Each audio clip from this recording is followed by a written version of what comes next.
What's going on, everyone? Today is March 26th, 2025. You are tuned into the Invested in Hockey podcast. My name's Anthony Santini. I'm joined here with, Eric Wilson. And Andrew Murray. and today we're going to be talking about what's been a pretty productive week in the NHL. Obviously, a lot going on and a lot to lead into the playoffs. We are around the 69, 70, and 71 game mark for most teams, and this is the crucial points for some of those wild card teams and even some teams in the Atlantic that we've been keeping an eye on. Obviously, the Leafs are making a push to win that division. Ovechkin's making a push to break that record, hopefully this season.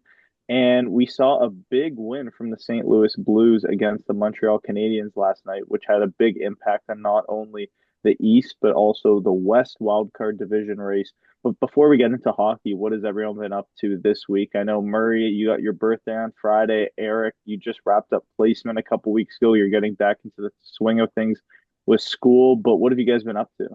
Murray, I'll let you start. Yeah, I've had a pretty long work week, obviously 40 hours. It's gonna be good Oh, on Friday. geez. It's my birthday, so we'll get to have some fun. I know Eric's looking forward to Big Texas, and yeah, I'm looking forward to a good time this weekend. Yeah, I wanted you to start there just so I could kind of go off the big Texas point. I'm really excited. Feels like I'm out of my prime, not been at the bars as much, but really enjoying the week. Have a nice coffee this morning. Was able to sleep in after a couple of big 8 a.m.s.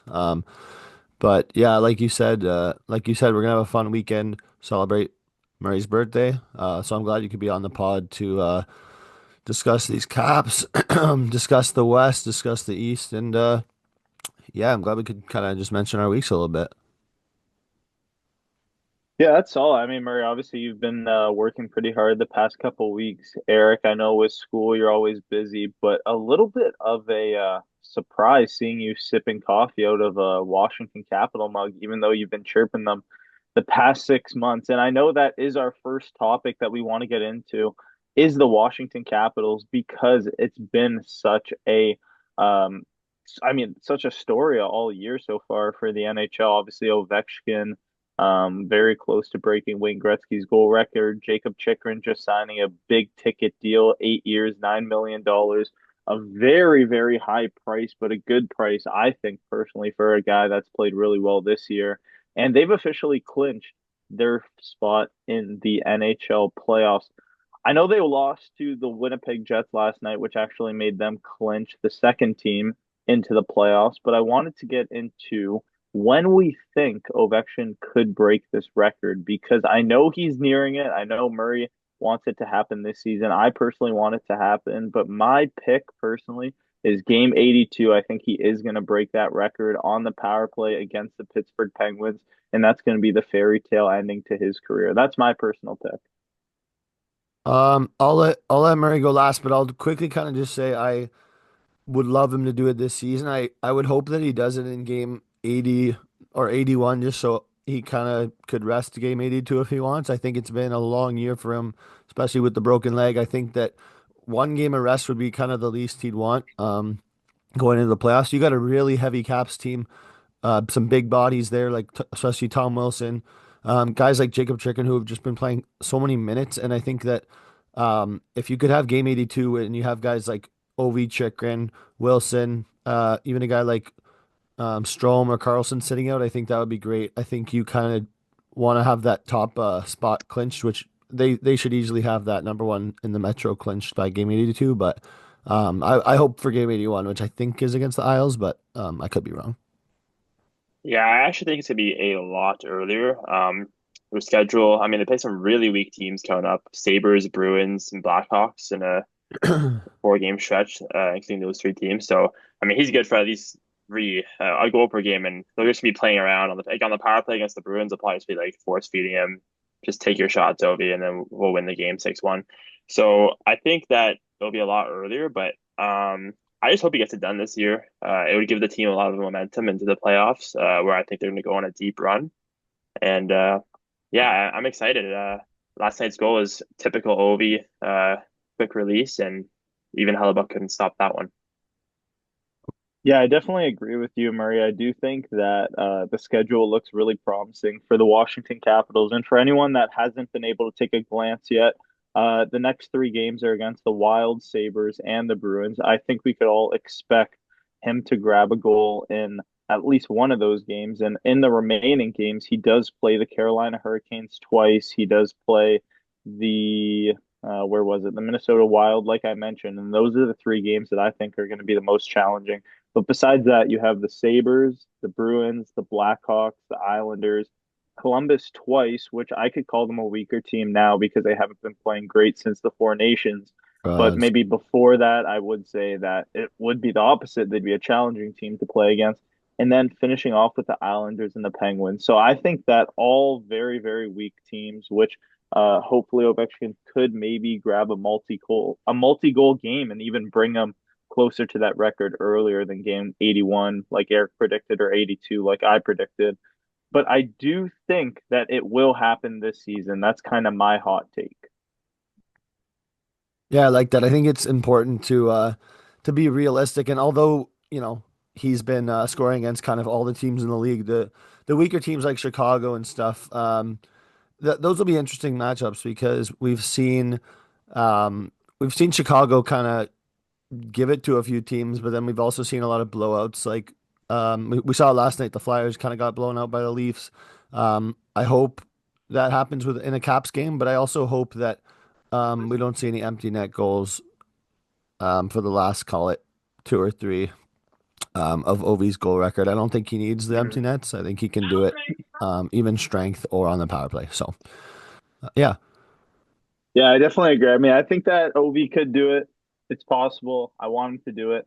But I want to lean more now looking away from the goal record and just from a team perspective. Obviously, Washington, it's definitely fair to say that they've overly exceeded expectations, overly, like by a million, but in a very positive way. I think that Columbus could have said that about themselves at a certain point throughout the season.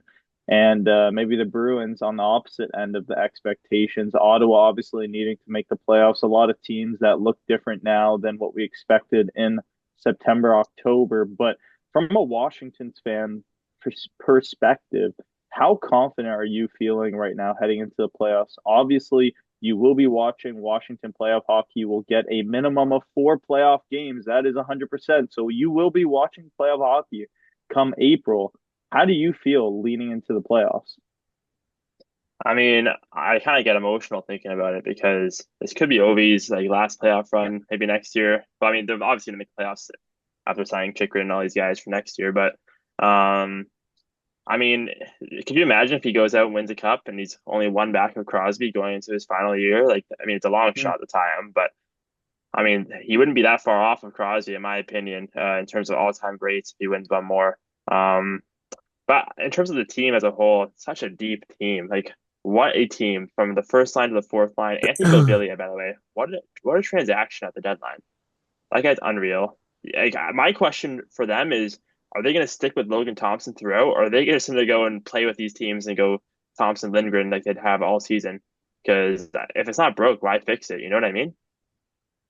I can't agree there. I have to step in. I know that a lot of tandems in the league are strong.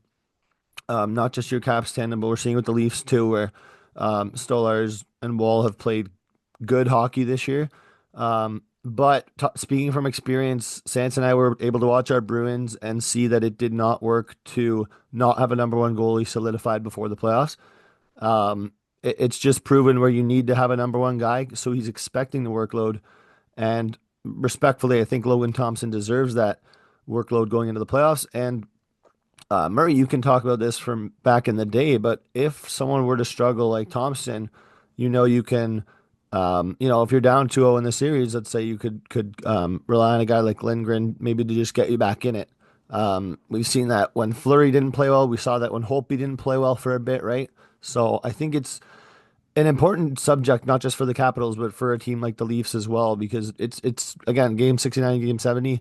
We need to find out who these starters are. I mean, as fans, we want to know, but you gotta think these coaches and GMs got to be struggling a little um, because they don't have a final answer for anybody, right? Yeah, I definitely agree with what Murray was saying that you almost need to come to a point where you decide, are you gonna keep going back and forth between Lindgren and Logan Thompson? I personally think that they should stick with Logan Thompson. That should be their guy. I was actually watching a hit on Sports Center the other night where Marty Biron, I believe was it. I think it was Marty Biron. He was talking about how who was going to be the Leafs number one goalie game one of the NHL playoffs. And I've seen a lot of segments on that the past week talking about Wall, talking about Stolarz. And I actually went to go check because I was thinking to myself, how many NHL playoff teams really have a tandem system? Like, I wouldn't call Lindgren and Logan Thompson a tandem, even though they have been great together. I do think that Logan Thompson is still that starter. I really wouldn't call them a 1A, 1B. Besides the Leafs having a 1A, 1B system, can you guys name the other 1A, 1B system that is in sorry, that a team currently in the playoffs has? There's only one team that I really noted having one. Let's try and guess it, Murray. I guess we'll go guess for guess, maybe. Yeah, okay. I'll give you the first guess. Okay, I Okay. would. I'll guess. Is it the St. Louis Blues?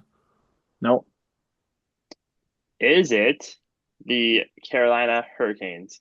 it is the Carolina Hurricanes. That was the only Dang. team that I really noted to have a 1A, 1B system. And just looking at it, obviously the Leafs in a tandem system right now, Florida with a clear cut starter, Bob, Tampa, obviously, with a clear cut starter, Vasi. Washington with a sort of 1A, 1B system. Carolina with the tandem system. The Devils have obviously Markstrom. Senators with Allmark. Canadians with Montembeault, who they've been playing a lot recently and who got lit up last night. Winnipeg Jets got Hellebuck. Dallas Stars got Ottinger. Avalanche have Blackwood. And the Vegas Golden Knights have Aiden Hill. LA Kings have Kemper. Oilers have Stuart Skinner.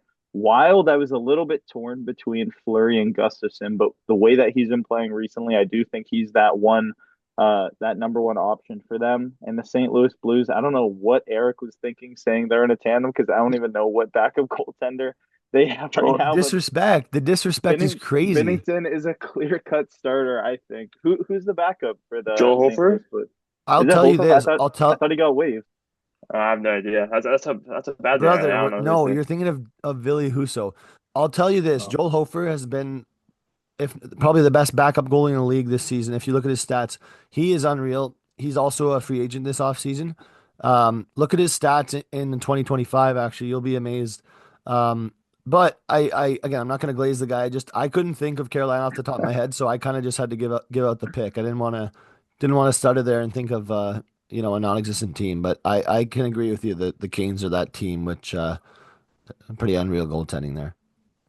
Yeah, I'd say right now Hofer does have a pretty respectable stat line. Playing 28 games, he has 14 wins in 28 games with a 264 and 0.905. So for a backup, pretty respectable considering St. Louis was a outside looking in team for a playoff from a playoff standpoint. Sorry.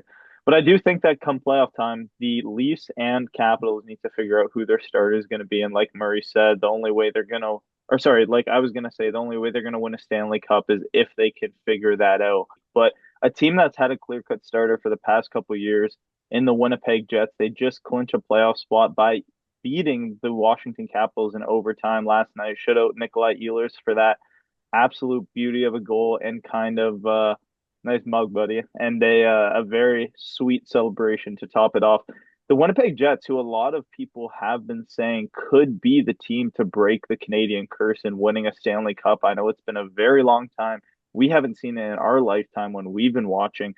And I really want to see a point where a Canadian team does win the Stanley Cup. I personally think they could do it. They do need to get out of that first round. They've been stuck playing teams like Colorado, and they could meet them again in the first round. What do you guys think about this team overall? Eric, I want to start with you and then lead into Murray.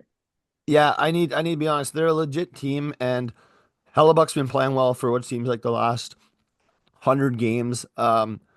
Honestly, I know people are gonna hate and say, "Oh, he needs to be able to win big games." He lost in the Four Nations final. That's what I heard on the NHL Fantasy podcast yesterday. I wasn't too happy to hear that, but I think the Jets can win a Stanley Cup if they have a very favorable first round matchup because you need that bit of rest. If they can go on and sweep a team like Calgary 4-0 and go on to a second round, have a good rest, Hellebuck's going to need it.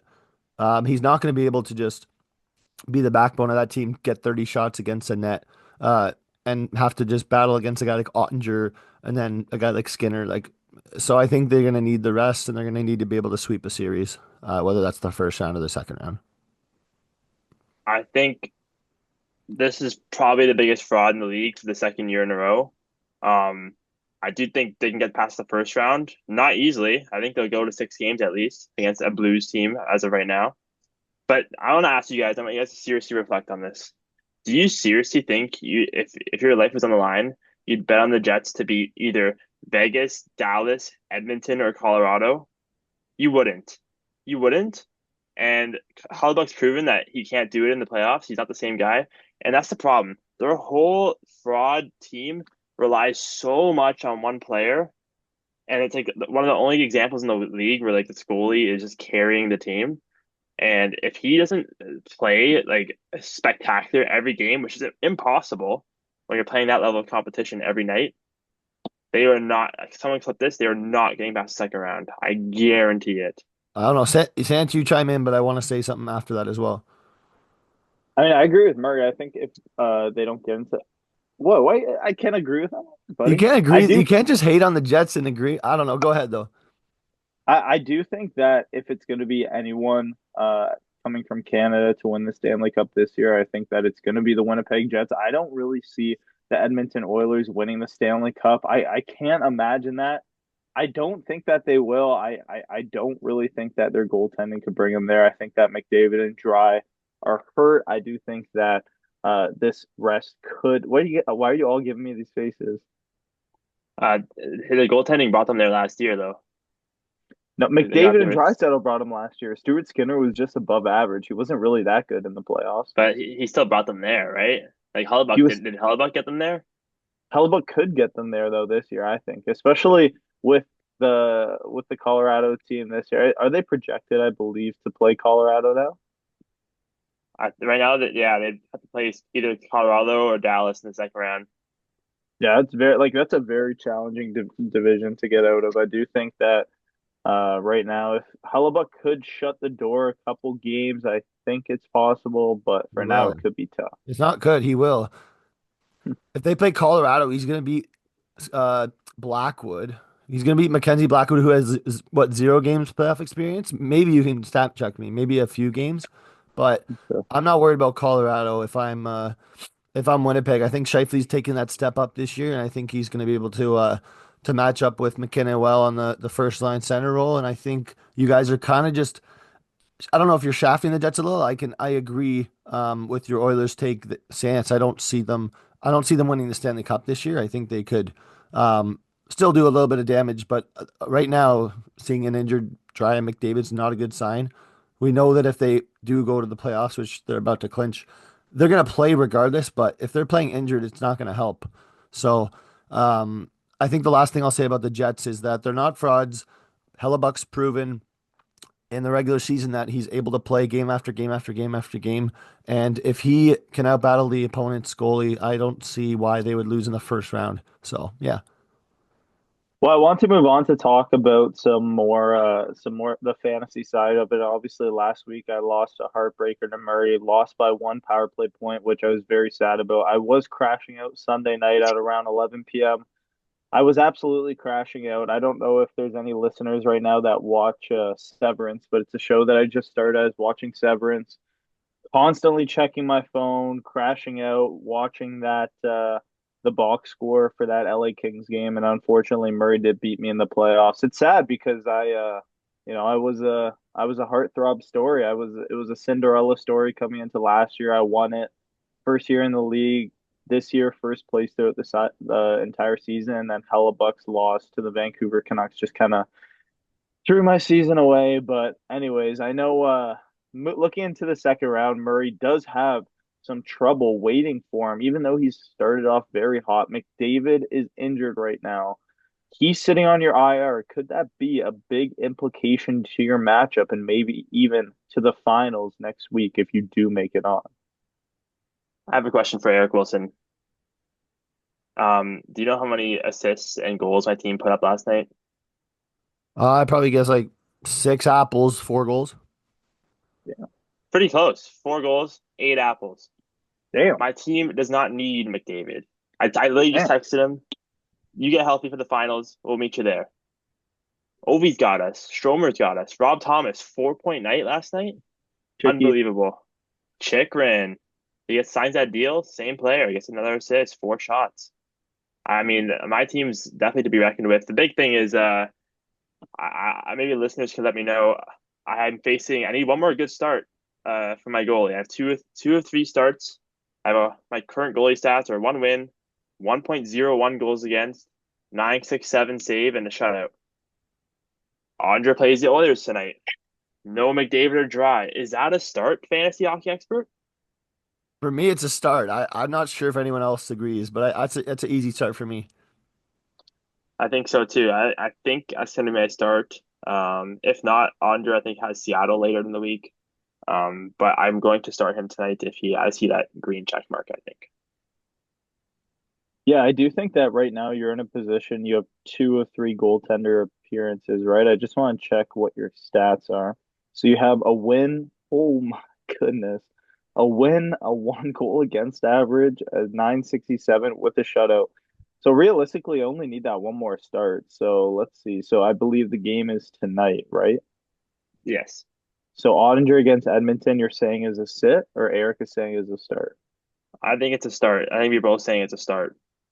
Jeez, I mean, yeah, it could be considering that McDavid is out. Besides that, I know that you do have, I guess Andre won't play tomorrow. You're not going to start Gustafson against Washington. Friday, you have no game. Saturday, you have that game against Seattle, which could be big. That could be a big, big start for Ottinger. And then Sunday, your hands are kind of tied. So as of right now, I think that your options personally are, do you want to start Ottinger against Edmonton or do you want to start him against Seattle? I personally think that the better start is against Seattle, but if you do start him against Edmonton, you have the opportunity to maybe get another start with or sorry, against the Seattle Kraken. Personally, I think you sit him. I don't know. It could be risky. The reason I want to start him is because you have to have an outrageously terrible start tonight because Vejmelka gave up like 5 goals on like 12 shots the other night. And so Mhm. he has a 3.47 goals against, an 8.16 save. You know what I mean? And that's through 2 starts. Even with Logan Thompson only got 3 goals last night. So I'm gonna start him, and hopefully it pays off. Hopefully we can stay. The thing that scares me is the tie, of course. That's my fault. I'm the lower seed. I didn't perform to expectations in the season as one seed I should have been. So we can't tie. So You we'll got see to what start him. happens. You got to start him, but I think this is definitely a clip that we've got to hear from our viewers on. So we'll definitely see on that. Absolutely. Yeah, I agree. Before we move on, I do want you to note that he will probably, because of his stats, start as many goalies as he can this week. He probably even will pick up a goalie. I don't know if he has yet. So expect to lose wins because you'll either get one or two, especially if Ottinger does have a good night. So expect to lose wins this week because if he's smart, he'll pick up as many goalies as possible.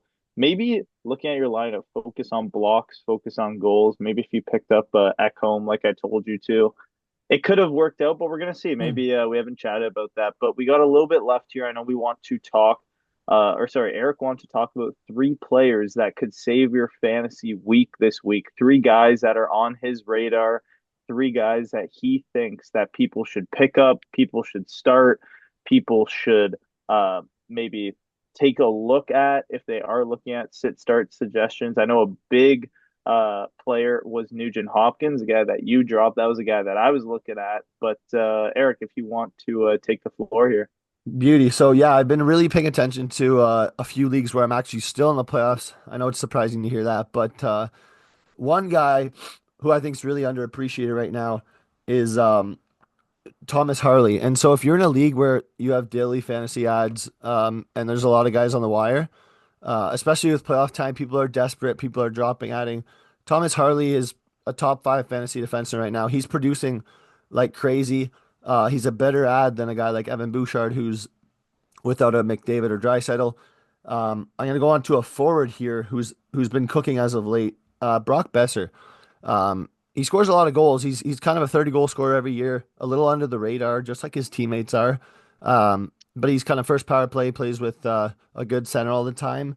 And I'll go on to a bit of a dark horse for my third pick here, which is Andrei Kuzmenko of the LA Kings, who's playing first line minutes and first power play. He's finally heating up.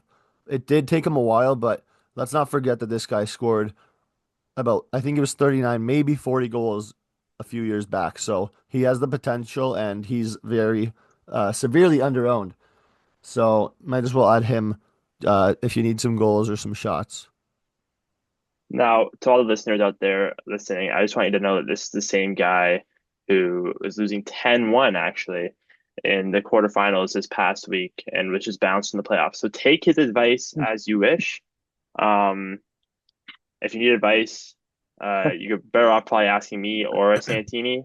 But I mean, advice is advice. You just have to decide if you want to take it or not, right? Yeah, Yeah, I do. you speak from a lot of playoff experience there, eh, Murray? I'm gaining more playoff experience, so just as much about the same that you have. So Jeez, I I don't mean, think you ever made the finals.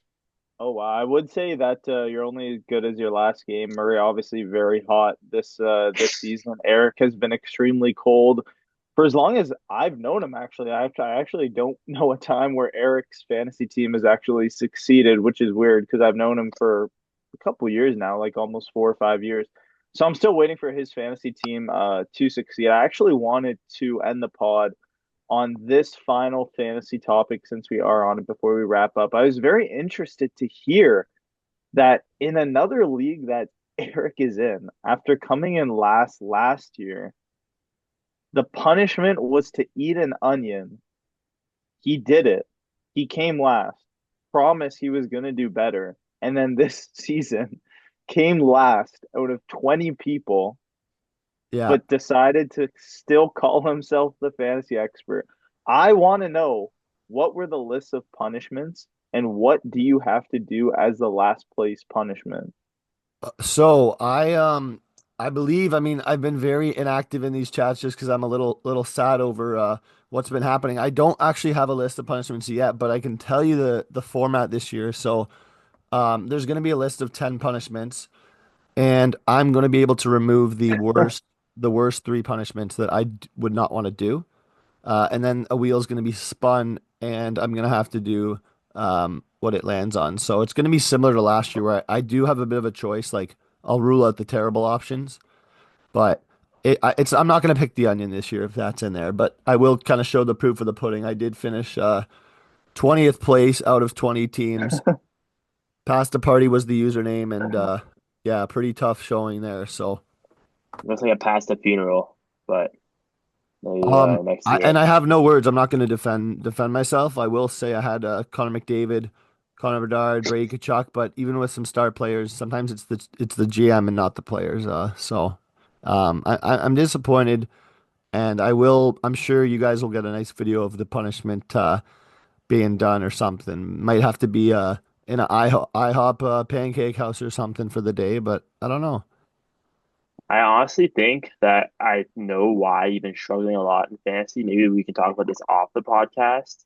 But Oh, I remember like maybe it's been about 4 years since you were successful in fantasy, and I haven't seen you even make the playoffs in quite some time. So obviously, I think your ambition and your time is going elsewhere. But do you feel like your job is on the line, especially after finishing 20th out of 20th 2 years in a row? Do you feel like they're gonna be Oh, like, oh, this guy's not serious. Let's get another I GM in here. it should be. I want to pull up the receipts too. I have the video from last year, and if you would like to look at the camera here. This for winning the league. Respects, I'm really excited for next year already, just because I'm kind of out of all my leagues. But happy to do the punishment. I think it's great for league integrity, league ethics, and without further ado, let's get started. But he said he's excited for next year just to do the same thing. Excited for next year to do the same thing. And the statement saying that he's out of all his leagues is the same. Hey, you are in fan tracks, but you're the fantasy hockey expert. I am hoping that some of your tips will help some of the listeners, and hopefully you can take the chip from Fantrax, but not away from me. So if I do lose this week, hopefully you could go ahead and win it. But if we do meet at some point, hopefully I could beat you. But that's going to do it from us. Thank you all for listening. I appreciate Eric for taking a couple soaks there in the last couple minutes. But you are the fantasy hockey expert at the end of the day, so you do need to soak it in a I'll little take the bit here heat. and I'll take there. the heat. Any final comments from anyone before we wrap up here? I'll give my hot take at the end. Go ahead, Murray, quick. No, nothing for me. Just thanks for having me on. Always a pleasure. I'll Beauty. All just right, Eric. The I'll just say floor is one yours. thing. I think it may be the Leafs year. All right, that's gonna wrap up All this right, that's going to do episode. it for us. And thank you, everyone, for listening. Cheers and have a good day.